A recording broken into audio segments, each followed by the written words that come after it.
Welcome to the Way We See It podcast. where we talk about politics, social justice, and culture. I'm Tati, And I'm Ariana. and we are your host of this podcast.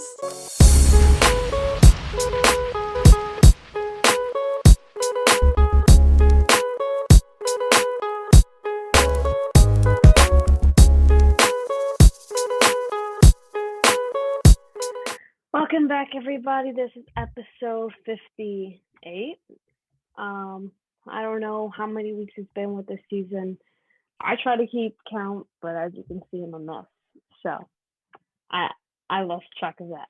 Anyways, we're back with another episode. I'm Tati, and this is my partner Ariana, and we are the Way We See It podcast, which you've heard in the intro already. But before we get into this week's topic, as usual, make sure you check out our socials. We're on Instagram and Twitter at The Way We See It with a C. You can also find us on Google. If you search up The Way We See It podcast, you'll find our socials. If you have trouble finding it originally, you'll find our website and you'll find the platforms where we're streamed. So in case you also don't find us on Spotify or Apple Podcasts or YouTube, you can always just click the link in our socials bios, and that's where you'll find all our things, all our links. So yeah, and if you're watching on YouTube, make sure you like, comment, share, and subscribe, and hit that bell button so you get notified every week when we drop a video. Yeah. So how was your week this week, Ariana? Tell them. I know already, but they don't. Yeah, my week was good. I started my classes, my last first classes. But it was cool going on campus. I've been on campus since March 2020, so like 2 years, and it was cool to see everybody in person.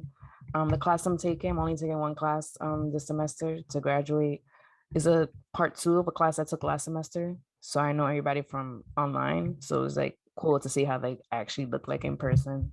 I'm like, oh, I didn't expect this person to be this tall, or you know. But it was nice, even though like the class was like short. Our classes are usually like 2 hours, but I guess because it's the first class, the class was only like 40 minutes. So I traveled like over an hour for a 40-minute class. But yeah, that part is crazy to me. Once you said that, I actually thought about it. I was like, damn, that's what we. But other than that, my week was good. I had to call out on Friday since there was like an ice storm. Didn't want to risk my life to go to work. I risk my life back. They don't pay you enough. I've just been home on weekends, and yeah, I'm prepping for my birthday. Try not to stress a lot about it. Did we say in the last episode that how old you were turning and how old I was turning? Yeah, we did. Or was that behind the scenes? No, we said it. Yeah, I'm so excited for her. Because then right after her birthday is my birthday, and it was like, we party every month for 2 months. So we lit. Yeah, so that's very exciting. I had my first week of classes this week, guys, at my new school, and it was cool. I can't complain. It was a bit overwhelming the first 2 days because I just was completely lost on the campus. It was huge. It was my first time going on there. I never looked at any of the maps. So, and even there was this one class, my Italian class. I got to school early. I got to school at 7:30 because I knew it was going to be across the campus from when I got off the bus. So I'm walking, and I'm reaching the end of the campus, and there's no, like, the name of the building is called Queen's Hall. Like, it's not there. And it says it's right here. I look at the map. It says, like, right behind the science hall is Queen's Hall.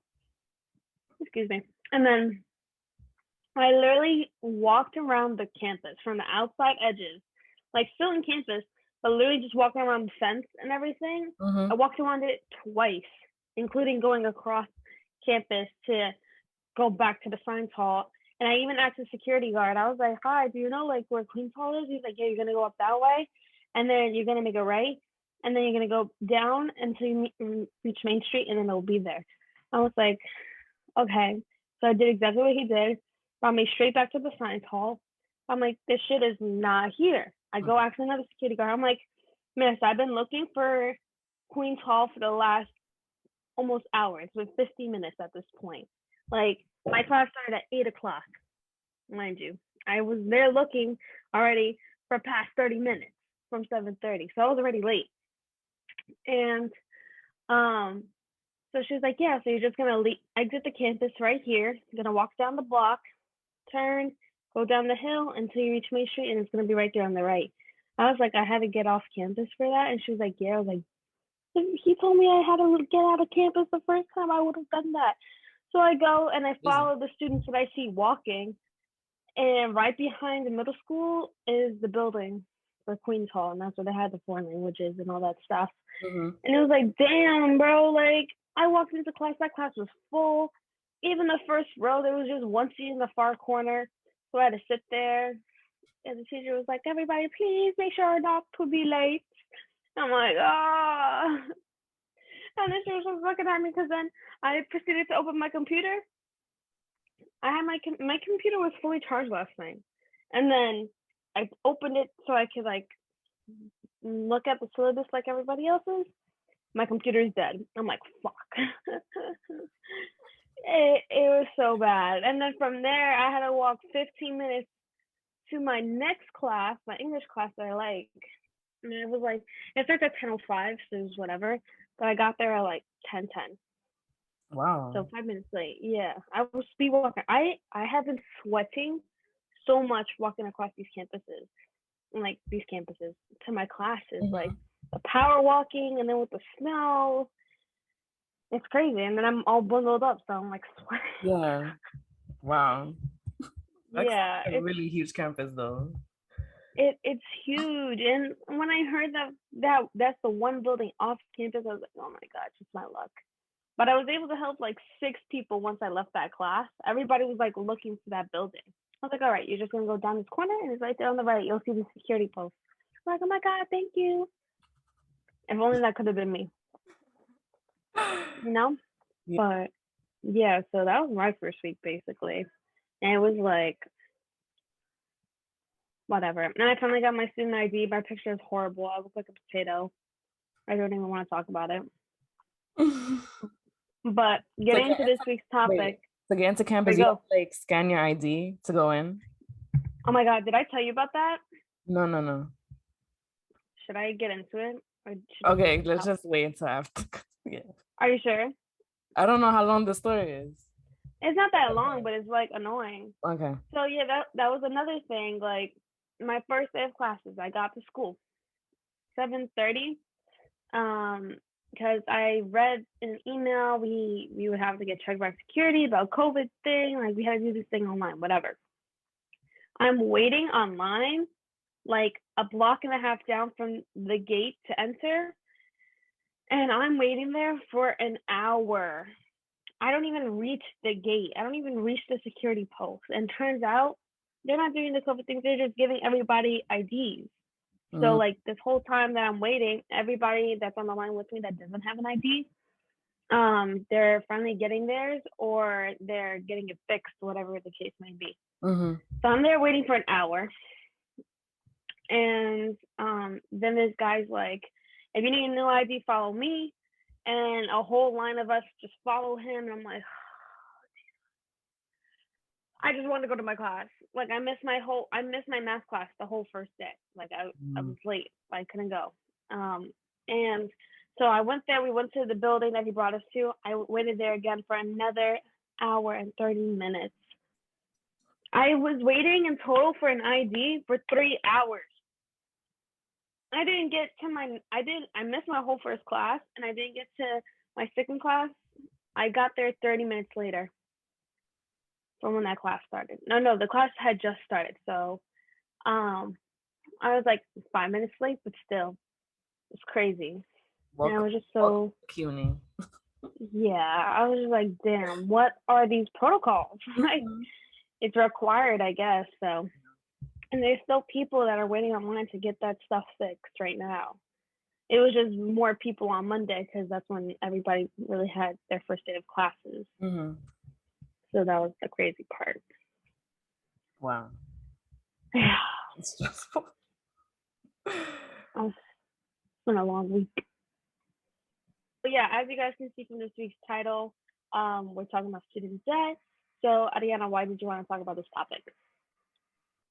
Well, personally, I'm a student who owes a lot of money. And I know it's going to take me years to pay it back.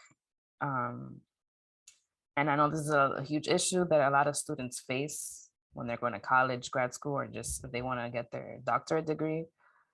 So yeah, I know it's a issue for a lot of students of being in debt for going to school, just trying to invest in their education. Because let's be realistic, if you to make a decent amount of money, unless you're gonna get into like into entrepreneurship or like social media or something, you have to get a degree. And with the career that I want to get into, you have to get a degree. So you got to invest to get there. And you end up with a lot of debt because school's hella expensive. And I know I did choose to go away for college. So I didn't go to community college, or I stayed home. So that was a choice that I made. And I knew that it was going to be more expensive and I was going to have to take loans and stuff like that. You took out loans? Yeah, I went away for college for 3 years and I haven't paid anything. Oh yeah, because you dormed also, so that's also an expense. Damn. That was like about 20,000 a year. So 20,000 times 3, and then add the interest. So yeah. What? But yeah, I know for like President Biden, when he was campaigning, like that's one of the things he was talking about, student debt day. He's gonna cancel, I have it written down here, $10,000 of student debt for each student. So far, this hasn't happened. Like I hear stuff that he's not gonna do it. And then I know like the senators, the Democratic senators are trying to like push it, like Elizabeth Warren and Senator Schumer, I think I say his name. They've been trying to push like for student debt to be canceled, or just like a big portion of it to be canceled, because it does set back a lot of us. Like when it comes, if you want to buy a home, you're gonna have this debt. Yeah. Or if you want to open up a business, like they look at your debt before they give you a loan to open up a business or anything. So it does hold a lot of people back. And yeah. It's crazy. Like, and it's crazy that you say that, because I feel like, me personally, I've been like blindsided, I guess, or like, I guess in denial about student debt, because it's something I haven't experienced. So it's one of those things. Like, just because I haven't experienced doesn't mean it's real. Not like that, but because what's called federal government, my mom doesn't make enough money to pay for my schooling, and her and my stepdad aren't technically married, so I get enough money from financial aid to cover any SUNY school or CUNY school that I go to, as long as I'm not dorming. And I went to community college, and my FAFSA covered it completely. There would even be times where I'd get money back, like at the end of the semester, that I could also use towards textbooks, or it could just go into my bank account. I could go shopping, you know. But hidden. Huh? The refund checks be hidden. Oh yeah, for sure. I don't think I'll get one of those again at my new school because it's expensive, but hopefully I get something. And so yeah, I didn't have to worry about schooling there. And even if I did have to pay anything during the semester until my FAFSA like came in, I always got refunded it back. So it's not like I really lost anything. In addition to that, my new school, my FAFSA still has, I think it hasn't gone through yet. So I'm not sure if it's going to cover the whole thing, because my school is that expensive, regardless if you live on campus or if you are commuting. Thankfully, because I'm an in-state student, it's cheaper. Yeah, that helps. But yeah. So like, we'll see. But there's these things in New York City, that's the Excelsior Scholarship. That's if your FAFSA and your Pell don't fully cover your tuition, you're eligible for the Excelsior Scholarship, depending on your parents' income. So I could do that, and luckily still go to school for free.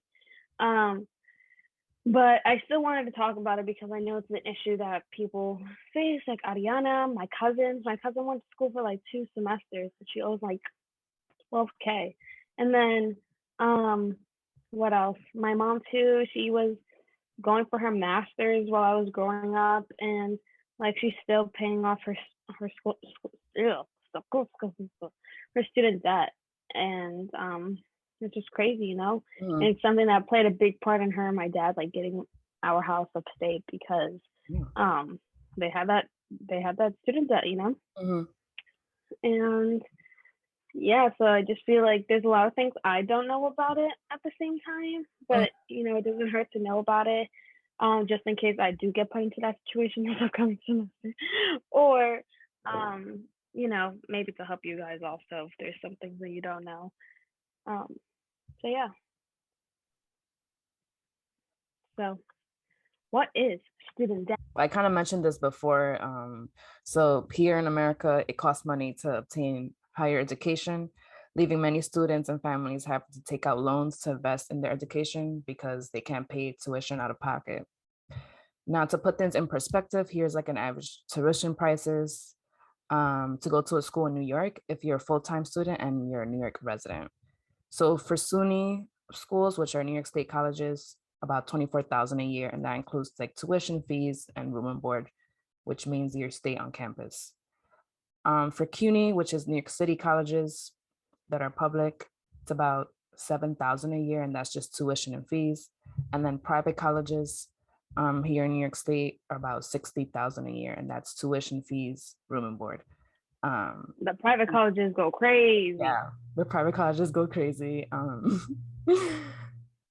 And yeah, so that just gives you like a perspective of how much schools cost and like the different tuition prices depending on what type of school you go to. So And student, you can go. oh, sorry. And I was trying to say, and this is also like, because New York State has like some laws to help make it cheaper for SUNY and CUNY students. That's why I said there's the Excelsior scholarship. If your FAFSA or your Pell Grant doesn't cover enough of it, because it could help you go to school for free.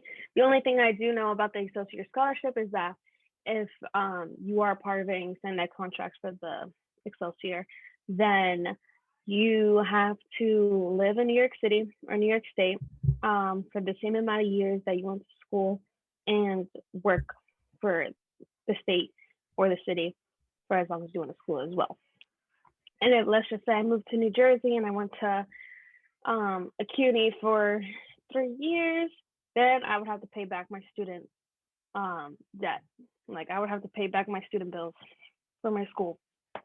But if I do my thing, then I just work that way basically.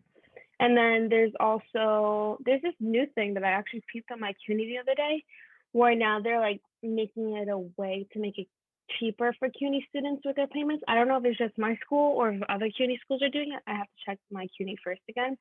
But basically, you could do installment payments every month as low as $20 to $60 to pay for your tuition, because they know it's hard to pay in full or pay the large amounts sometimes for your tuition for the year or for the semester. So they have like, you could do like $60 for like 4 years and everything every month to pay for your school. That's what they're doing basically. Yeah, I did get the Accessory Scholarship for my last 2 years of undergraduate, but because the school I went to, it didn't cover everything. I got like $2,000. 20,000 minus 2,000. It helped a little bit. And for the CUNY payments, yes, because right now I'm paying for grad school as I'm going, and that's what I'm doing to pay off my master's payment. The thing that I just said, right? Yeah. Like the small payments. Yeah, I thought that was cool. Mm-hmm. That is beneficial. That's like a Hulu membership. Yeah. 10 times more. So you want me to say the next two? Yeah, you can read it. Okay.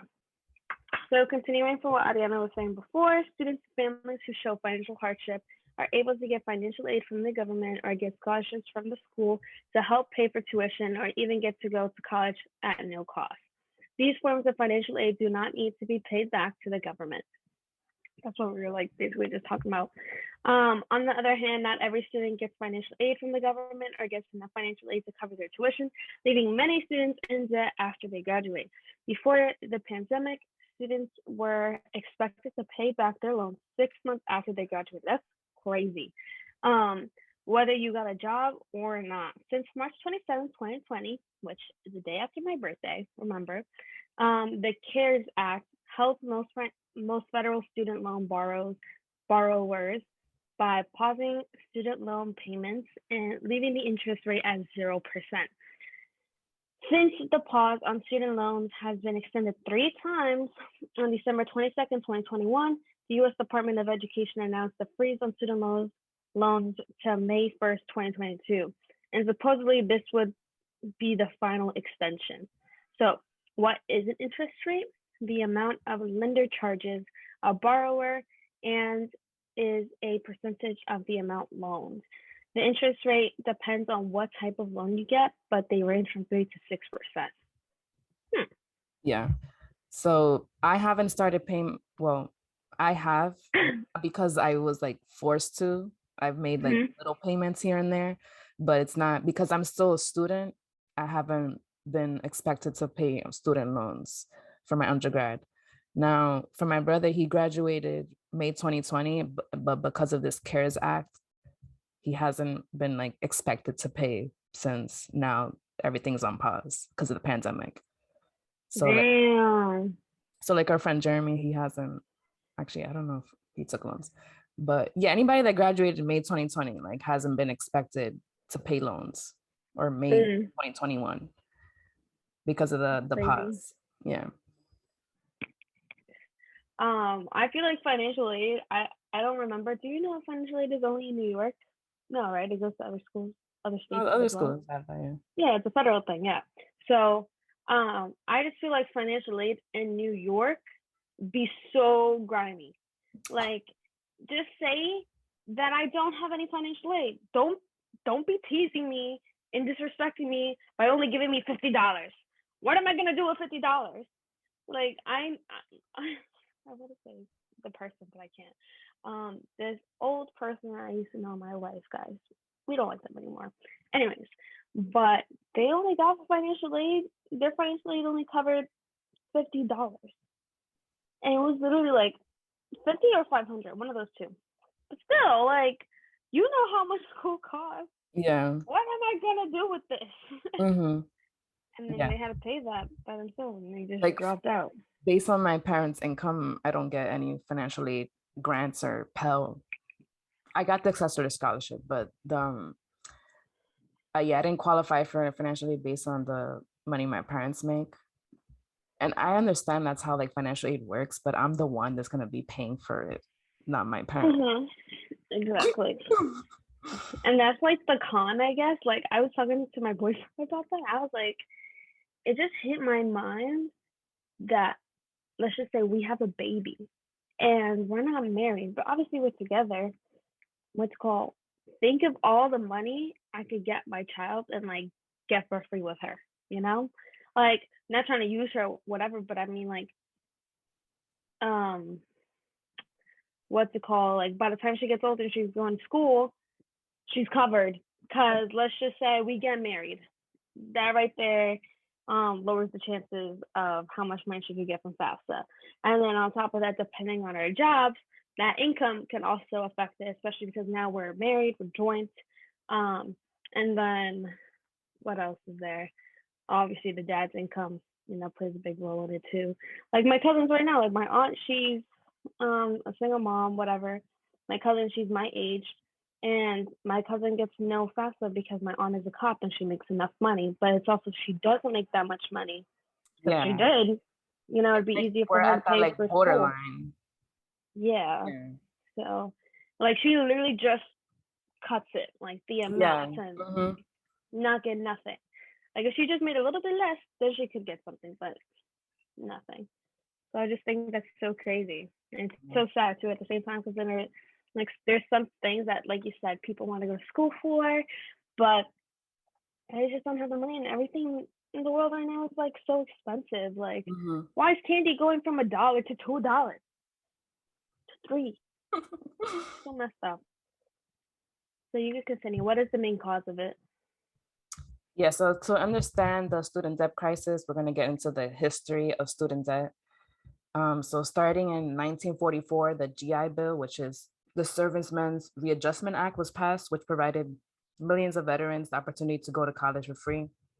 Keep in mind that around this time, it was usually men who were in the military and usually white men. So they were the ones that got the opportunity to go to college for free. Then in 1954, the Supreme Court ruling of Brown versus Board of Education declared that racial segregation in public schools violated the 14th Amendment. In other words, this Supreme Court ruling made it unconstitutional to have racially segregated schools, which increased opportunity for Black students to earn a college degree. So this is when Black and Brown people started to get higher education, get into higher education. Then in 1965, Lyndon B. Johnson, which is the 36th president of the US, during this time, it was the War on Poverty, which led to the Higher Education Act of 1965. And the act provided grants to students based on their income, which further increased opportunity for people other than white men to obtain higher education.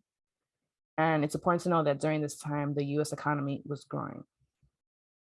Then in the 1980s, the states passed tax and expenditure limitations, which restricted state governments to create a limit of how much they can tax or spend. So during this time, higher education funding and student aid was cut, and in response, tuition significantly increased. And then fast forward 2007, the Great Recession hit, and that's when the US economy dropped a lot. And as a result, federal and state governments made more cuts to higher education funding, leaving colleges and universities to raise their tuition even higher.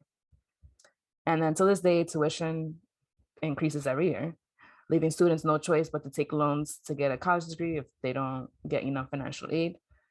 But even after graduation, when students are expected to start paying back, many borrowers struggle to pay back their loans, or they take many years. Like I remember being in high school and some of my teachers that were teachers for a while, years, were still paying back student loans. Yeah. That's something that my boyfriend always says to me too. He's like, listen, I don't think you understand how much money your school is gonna cost you. And I'm like, no, I get it for free. He was like, you don't know if it's always gonna be for free. And it's true, because I know so many teachers also, growing up, I say they're still paying their student loans, and especially now because teachers need to have a master's to even start getting at least 6 figures. Not starting, but to eventually get there after 10 years, you need a master's. I remember, I believe I was in middle school or high school when this was happening in New York, but there was a point in the city where they started firing teachers, actual teachers, not substitute teachers or whatever, teachers that only had an associate's degree for teaching. That's when they started requiring it to be a master's or higher. And I was like, damn. So now I'm in school for 5-6 years, you're telling me? But it's crazy. I literally pray to God that I don't have to pay for this school, because if I do, I'm going to be living with my titi for a very, very, very, very long time. So continuing, intersectional impacts of student debt.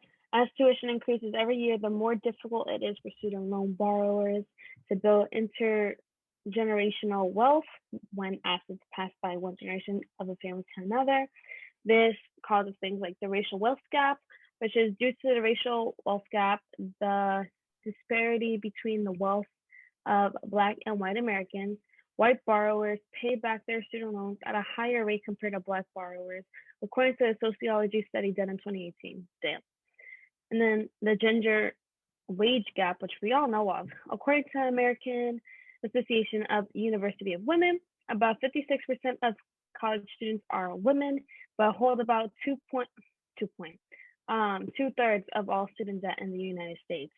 Due to the gender wage gap, women earn 98 cents for every dollar earned by a man. Women have to take out higher student loans and take longer to pay back the loans. Yeah. So you can see how those things race, gender intersect with like the issue of student loans.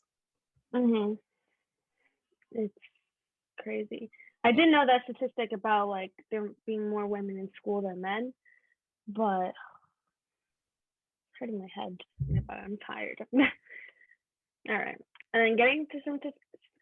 So now getting into the statistics, we're going to be referencing from this website called educationdata.org. I'm going to upload this on our website if you want to check out it in our resources, so you guys can look at it also. But we're going to review some of the points that they have there when it comes to the loans. And I feel like reading these high numbers like made me so shook last night. I was like, what?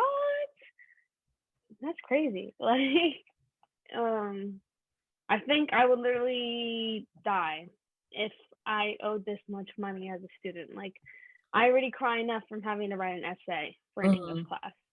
So imagine this. I would have a mental breakdown. Like, it would impact my everyday life because it would always be on my mind that I owe this much money. I just forget about it, honestly. That's what I do. So does my brother. He forgets about it. He kind of like, he's like, they'll get paid back someday. But yeah, Ariana and her brother out in DR partying and everything, traveling, but they have their student debt right behind them waiting. It's like, gonna sneak up on them. No more traveling for a while, guys. Damn, that's crazy. So yeah, we're gonna get into the statistics now. So starting off, the first one is borrowers in the U.S. owe $1.73 trillion in student loan debt, according to the Federal Reserve data for Q2 2021. And then, like I said, based off educationdata.org, 43.4 million borrowers have federal student loan debt. That's a lot of people. The average federal student loan debt balance is $37,113. By the way, these statistics right now that we're talking about, guys, is in America only. These are America statistics, because I just say that because I know we have some listeners that are from other countries that listen occasionally. So if you are one of those listeners, these statistics only go towards American students. So continuing, including private loan debt, the average balance may be as high as $40,904. The average public university student borrows $30,000 and $30,000. Yes, $30,000 to attain a bachelor's degree. I owed $30,000 for this degree I'm getting right now. I'm dropping out. Forget being a teacher. I'll be a stripper. How about that? About it. You're gonna pay it back one day, or let's just hope. One day. Let's just hope that our president or maybe a future president will just cancel it. I remember I put on my. I remember when we did a current event about like Biden potentially canceling student loans, and I remember putting on my story, I was like, if that happens, I'm gonna have a party. Oh yeah, I do remember that. Student loan debt is something worth to celebrate if it goes bye-bye. But now, like, as I read these things, now I know why it's like always a topic that like politicians bring up, especially during campaigns. Like, obviously you're gonna want to elect somebody that's not trying to make you do more schooling and pay more money, but save money, and to try to make a life worth living for you and your future family, or your family if you already have one, Yeah. Because that's what I'm thinking about. I always think about the future. Let's just say I'm a teacher and I owe $60,000 because I got my master's, and I have to pay that every month or however I'm doing it, paying the bank. Who knows? Yeah. And then having to pay for my child, like food on the table, then for communication when I'm going out with my friends to socialize. What if I want to go on a cruise? I can't go on no damn cruise. And you know what that equals? A miserable life. So, no thank you. So continuing, there was also this side note that I included that they had said, which said growth slowed while several million federal loans were in 0% interest. The deferment through the nationwide total student loan debt increased as an average monthly rate of $56 million in 2021. So that's like, what do you think about that? That is OD. $56 million in 2021. So continuing with the statistics. So out of the total student debt, 1.59 trillion is federal loans according to the federal student aid data, and 136.31 billion is private loans according to the Measure 1 private student loan report for quarter one of 2021. And as of June 2021, student loan debt states that the state with the highest average student loan debt is Maryland, which is at 42,000. State with the lowest average student loan debt is North Dakota, 29,000. And then New York State average student loan debt is 38,000. Yeah. And we added a graph to like get an idea of national student loan debt throughout the years. So it goes all the way back from 2003 to now 2021. Well, we're in 2022, but you guys know what I mean. And I was trying to look at it, and it said 0.33, but I realized that was like the millions. In trillions. Or no, the billions. No, in 2003, we were $33 billion. Okay. Yeah, okay. Yeah. So in 2003, like student loan debt was at 33 billion versus now where it's at 1.75 trillion. So, and you just see it go from low. Like if you thought the billions was high, the trillions isn't high. And that's another thing about America that messes me up. When people say we are the greatest country and we have the smart people and we have all these resources, but we're in so much debt. Yeah. Like not even just the Americans, but the government. Yeah. Like $1 trillion. Like, how about everybody just starts over, forget all the money that's owed, and every possible department, and we'll start new and just try to not be in debt again. Yeah, I agree. Yeah, just push that. Because I'm really struggling to pay my credit card. Imagine me with student bills. No, thank you. What did you say? I had cut you off. I was like, they just need to press that button to cancel everything. No, not the nuclear button, but to just erase everything. So continuing, COVID's impact has played a role on student debt loans. Like Ariana said, earlier, since 2020, like our friends that had graduated, like they haven't had to pay back for schooling yet because of the changes that they had made. So we're going to get into those statistics and what that caused. So compared to 2020, the total national student loan debt balance increased to 52.6% slower in 2021. The federal student loan debt balance alone increased 2.9% in 2021. I wonder why that is, actually. The nationwide student loan debt balance increased 8.28% in 2020. The average student loan debt, meanwhile, increased 4.5%. In May of 2020, 9% of borrowers who attended public institutions were behind on their student loan payments. 7% of borrowers who attended private, nonprofit institutions, and 24% of borrowers who attended private for-profit schools were behind on their loan payments. By July, 11.2% of adults with student loan debt reported they were unable to make at least one student loan payment that year to date. In early 2020, 75.3% of private student loans were in repayment, while 20% were in deferment. While many private lenders offer suspension and payments of up to 3 months, few, if any, deferred interest. That's crazy. I was thinking like maybe like the student loan debt increased maybe because there's more students going to school, or because I remember hearing stories when COVID started, like we were like, oh, this time maybe we realized life is short. I decided to go back to school, but then you go back to school, you have to pay all this money, and that is another loan added, like that people now owe, you know? Yeah. So, and then I feel like at the same time when COVID first started, everybody was so ruthless with trying to get money in, because like they're like, oh my God, we're gonna die. We need resources and everything. So everybody was trying to get their money in. But at the same time, people were like being generous because it was a hard time. Like you're now home for 2-3 weeks all the time. You have to stay home, mask up, whatever the case may be.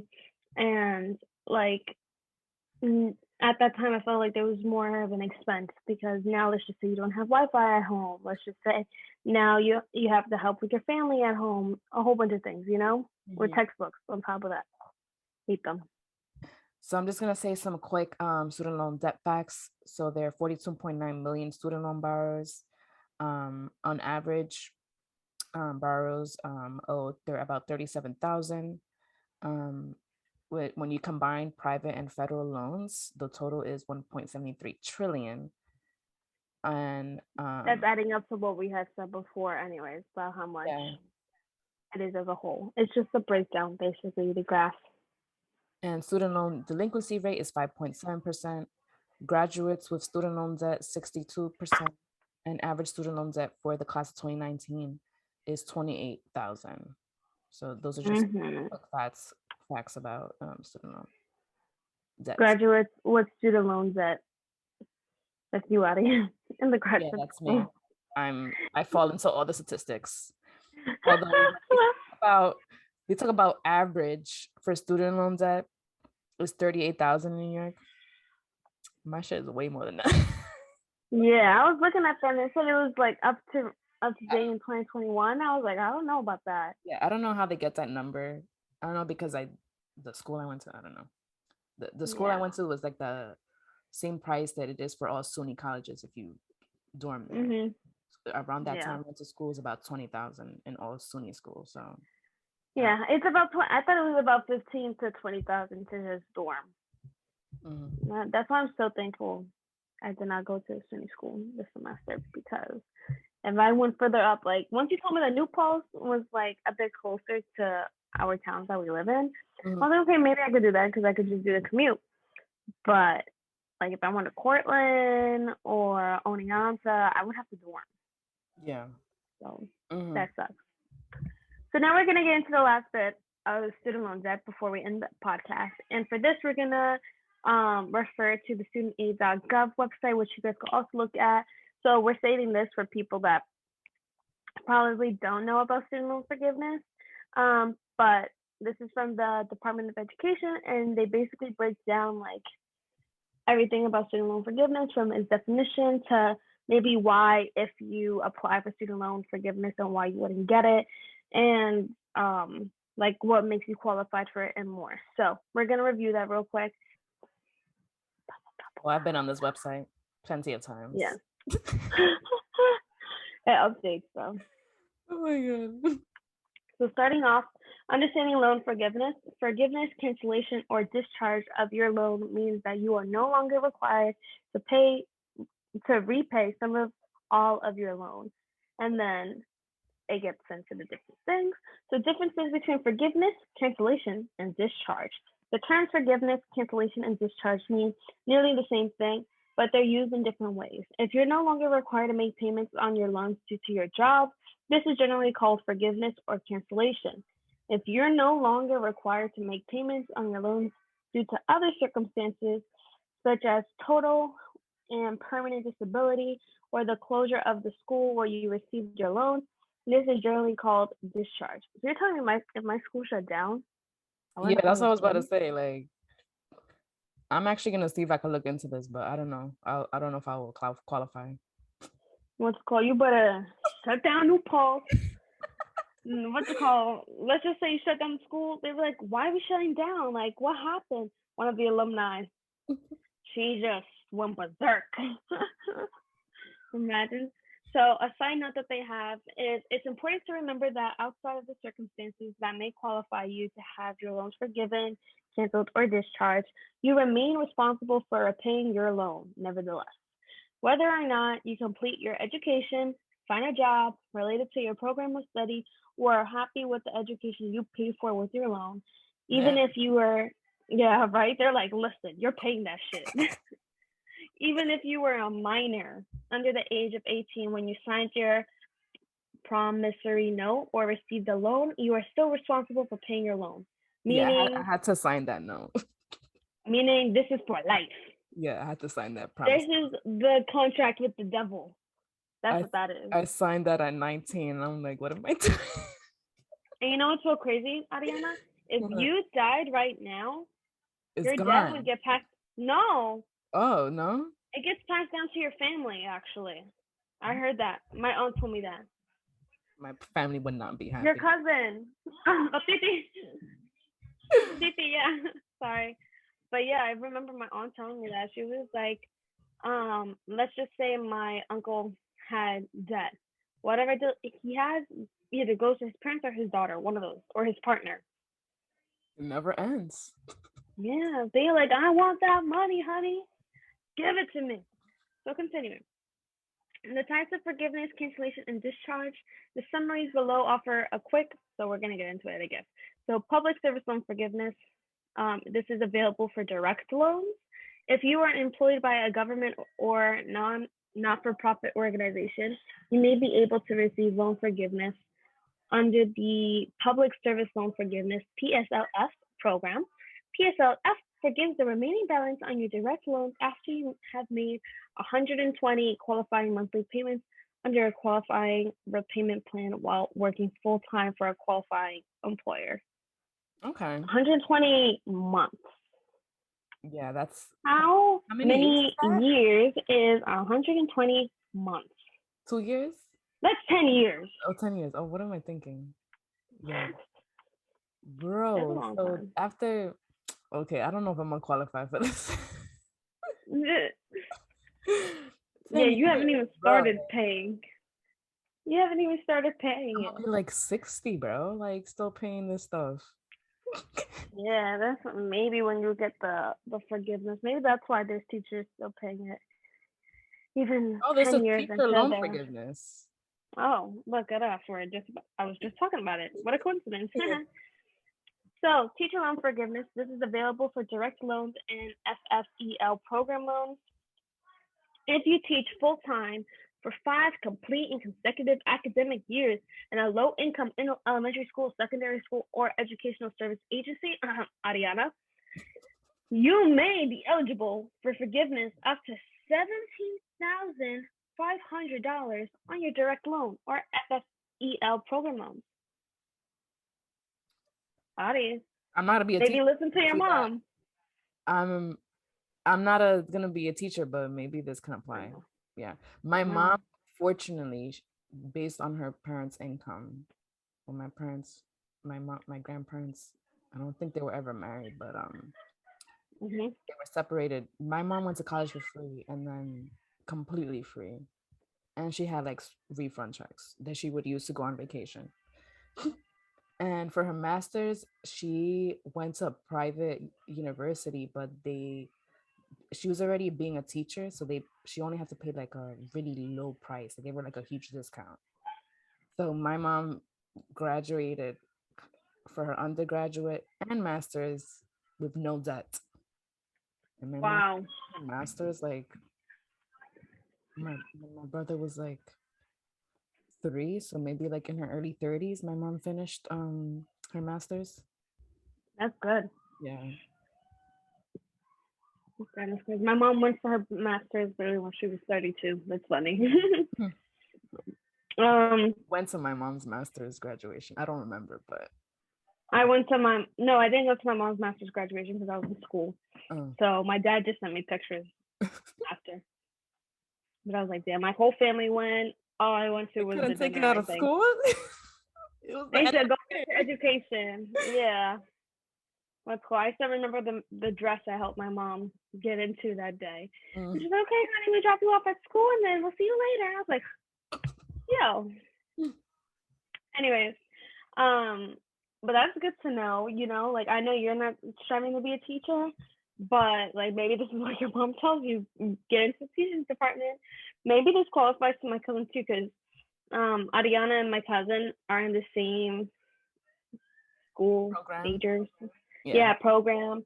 But only thing is my cousin wants to do school counseling. Ariana wants to do what? Tell them. Mental health counseling. Yeah, so there's a difference. Mm-hmm. One's in school and one's not in school. But you could always do it in school too if you wanted to. Yeah, I would just say school counseling, like they help kids with like let's say you're a high school counselor, they helping them like apply to college, or like if you're a middle school counselor, you're helping them apply to high school. Like it's more academic too, and then plus Yeah. like emotional counseling. Yeah, I used to talk to my counselor all the time. All my counselors, besides my counselor for my sophomore year, I was always able to confide in because they were amazing. I actually have to email her still. It's been 3 years. She told me to not forget her and for us to go out to lunch and stuff. And I never emailed her. She'll be proud where you at now. Yeah, facts. I said, look, man. She's like, oh my God. Hopefully, I'll know she remembers me and I made an impact on her if she still has the thing I made her in my sculpture class. Because I was in a sculpture class my senior or junior year, and I made like a fox little thing with clay, and I gave it to her. I was like, hey, Miss, like, I don't want to take this home. Do you want it? She was like, yeah. And she kept. I heard that. The things that you hear right now is my 12-year-old younger brother and my 22-year-old older cousin fighting over Mario on the Nintendo Switch, guys. My apologies. Anyways, but yeah, and like she kept it at her desk for 2 years. I was like, you still have it? She said, of course I do. I love it. I was like, I really loved her. So yeah, maybe you guys could look into teacher loan forgiveness, you know? Yeah. So then continuing, so closed school discharge is available for direct loans, FLE, program loans, and Perkins loans. I was going to say Percocet. Oh my God. Perkins loans. If your school closes while you're enrolled or soon after you withdraw, you may be eligible for discharge of your federal student loan. Yeah, but honestly, I never heard of a school closing. Like, yeah, I was going to say, like, these schools have been open for hundreds of years. Like, they ain't going nowhere. They're too prideful for that. So annoying. So then continuing, Perks loan cancellation and discharge is only available for federal Perkins loans. You may be eligible to have all or a portion of your Perkins loan canceled based on your employment or volunteer service or discharge under certain conditions. This includes Perkins loan teacher cancellation. And then there's the total and permanent disability discharge. So you're telling me if I get in a car accident and go like, bloop, I can't move, I can't function. Yeah. My day goes bye-bye. No, I still don't want to live my Probably life a like portion. that. Maybe not the whole thing, but a portion. So I'm disabled. Like, I have to pay my medical bills now. You're telling me I still have to pay my... That's an asshole move. Asshole move. Why I say it like that? That's an asshole move. Yeah. So that's effed up. You can bring that to the news. Then it'll still get paid for somehow. So then, yeah, total and permanent disability discharge. If you're totally and permanently disabled, you may qualify for a discharge of your federal student loans and or teacher education assistance for college and higher education, which is TEACH, grant service obligation. This applies to the direct loans, FLE program loans, and Perkins loans. And then discharge due to death. Okay, let's see. Yeah. Federal student loans will be discharged due to the death of the borrower or of the student on behalf of a plus loan was taken out. Interesting. Yeah. Or they're just saying that now, but it's actually still sent to your family. But that's the last thing they want to say to you.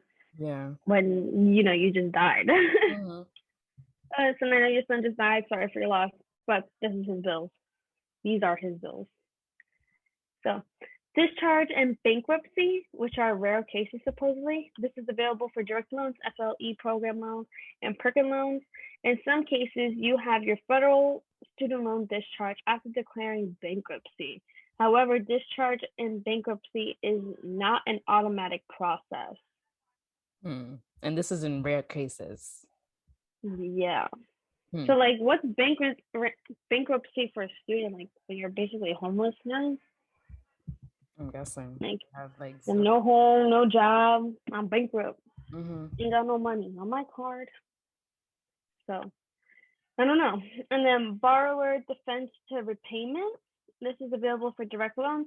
You may be eligible for discharge of your federal student loans based on borrower defense to repayment if you took out the loans to attend school and the school did something or failed to do something related to your loan, or to the educational services that the loan was intended to pay for. The specific requirements to qualify for a borrower defense to repayment discharge vary depending on what you have received in your loan. These are very interesting facts. Like, this is very knowledgeable. Yeah. I'm gonna tell my cousins to listen to this because we're all in school or have been to school. So, full certification discharge is available for direct loans and FLE program loans. You might be eligible for a discharge of your federal student loan if your school falsely certified your eligibility to receive a loan. How common is that? But I feel like that's not common because these universities, they want to milk us. And they want to milk us. They want that money. But what if they're like, they charged you more than? Yeah, they could make a mistake. I guess they can. So, I haven't heard that. They would just end up taking, like, let's just say they said you had to pay $20,000, but it's actually $15,000. So you took up a loan for $20,000. Does that mean like they remove $5,000 from your loan now? The last two points that we're gonna make about student loan debt. So unpaid refund discharge. If you withdrew from school and the school didn't make a required return of loan funds to your loan server, you may be eligible for a discharge of the portion of your federal student loans that the school failed to return. So I guess this is another mistake. If they did another mistake, the school, you can probably get some student loan forgiveness. And the last part, so eligibility for parent borrowers. So this is something that I had to do because they don't let students take the entire loan. They have to have like a co-signer or like a parent or guardian. So that's something that I had to do. So there are some loans under my parents' name, but I'm still expected to pay that back. So as with loans made to students, a parent plus loan can be discharged if you die. If you, not the student on whose behalf you obtained the loan, become totally and permanently disabled, or if your loan is discharged in bankruptcy, your parent plus loan may also be discharged if the child for whom you borrowed dies. In addition, that's basically what I said. Yeah. In addition, all or a portion of a parent plus loan may be discharged if any of these circumstances. The student from whom you borrowed could not complete their program because the school closed, which I never heard of, but at least here in New York. Your eligibility to receive the loan was falsely certified by the school, so they made a mistake. And another mistake, your eligibility to receive the loan was falsely certified through identity theft. And the student withdrew from school, but the school didn't pay a refund for your loan money that was required to pay under applicable laws and regulations. So those are the different, I guess, things you can like possibly apply for if anything applies to you, if you want to get into student loan forgiveness. If you become a teacher, the teacher loan forgiveness can probably definitely help. And the public service loan, I don't know. You got to wait 10 years and then apply. So it's like. It's like, okay, it's like 17.5K. But that's a long time you have to wait. That's basically the 17.5K anyways in those 10 years alone. So it's like, whatever. So yeah, hopefully 120 months. So it doesn't scare people to like go into higher education. If you know a career you want to get into and you know it requires school, I'm telling you to do it and just forget about the money. It's gonna be paid off someday. It's gonna be worth it. Like if that's something that you truly enjoy, that's it. Or just take your time. There's plenty of people who do part-time or just take 2 classes and they work at the same time. There's no rush. As long as you get to where you want to, there's no rush to get there. Indeed. I have one of my new coworkers. She only goes to classes on Sundays and she works all the other days. And she's a part-time student right there. Excuse me. But like me, I almost went to a private college. I got accepted to Marist College when I graduated high school, and I was gonna go. But I decided it'd be in my best interest to go to my community college because, and it's funny too, because I was really gonna go to that private school. Like I almost went it was like, it was like a dream school of mine for like 3 years. You did? Damn, Ariana. Yeah, I visited the school and I made my schedule with advisor, and then I You just dropped out. yeah. Mm. That student acceptance fee you had to pay was not coming back to you though. I hate that. They're like, yeah, you're accepted now. Pay $100 to claim your spot. Yeah. Like, damn, taking my money already. The introductions are done with, and they said, give me my money. That's it. But yeah, I almost went there, and instead I was like, no, it's no sense in me going to a private school. This was God speaking to me. I'm telling you. I was like, there's no point in me going to a private school for business, and I don't even know if business is what I really want to do. Like, I know I thought I would be good in business, like in terms of communication and like the media, and like that's what I was going to do there. But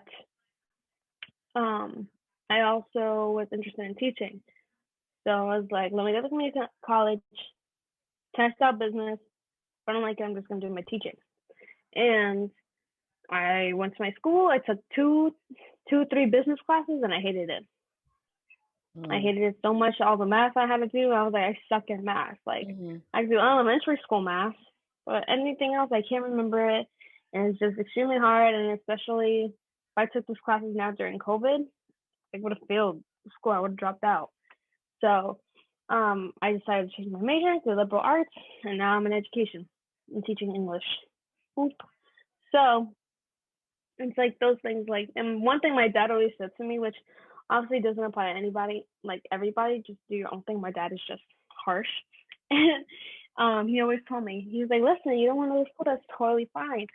But what are you going to do to like get up there in life? Like, do you have a special talent that can support you for the rest of your life? And I was like, my art and stuff, but at the same time, even artists, it takes years for artists to get discovered and get their money up and everything. Like, it stresses me out. Like, that's the only reason why I also didn't pursue art school when I was young, because I used to draw all the time and paint, and my mom put me in art school for like 2 weeks when I was younger in the city. And it was like the best time of my life. Like, I learned so much, and especially when I went to my school of state, I learned so much about art. But I was like, I don't want to go to school, and it begins to feel like a job for me, and I lose my passion for it. And then whatever. And I feel, as me being a teacher, even though I have a degree in teaching, it doesn't mean I'm limited. I could open a business if I still wanted to. I could still do my art if I want to. Yeah. Sell my art. Who knows? Maybe it'll make me big money.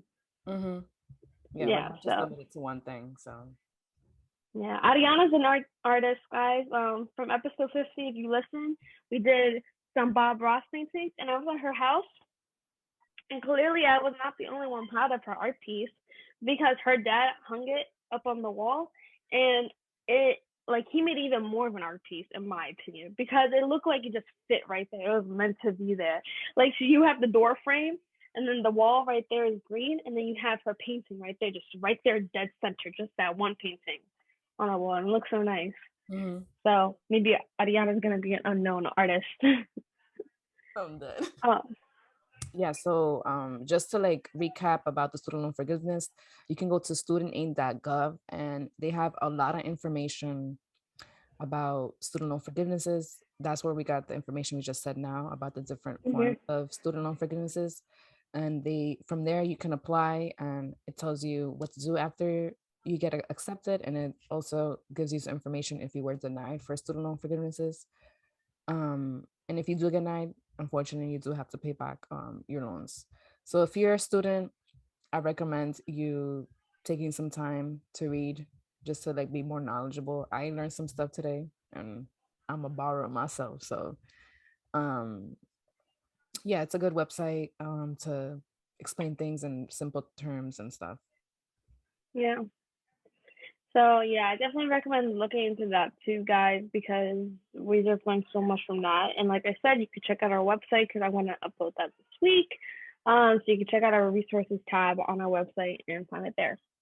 But if not, then yeah, go to studentaid.gov, and you'll find more information about student loans at there.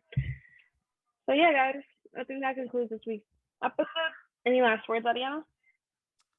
No, hopefully you guys learned from this. Hopefully we didn't scare you to go to school, Yeah. we're doing this episode and we're both in school, so Yeah. And I'm already done. I wanted to drop out so many times, but I'm here. But yeah, this is not to discourage you, but just like, this is reality. This is what it's like to invest in your education. So It's gonna be worth it at the end if it's something that you truly enjoy. But the one thing that is upsetting that I will say that they said in there is like, listen, you took out the loan for, let's just say, teaching, and now you don't like teaching. Yeah, it don't matter. Sucks to be you paying that shit. mm-hmm. So it's like, damn, no mercy. Mm-hmm. Yeah. But all right, guys, that's the end of this week's episode. Just 2 more episodes until season 3 ends. Woo! And yeah, we'll catch you next week with a new episode. Peace.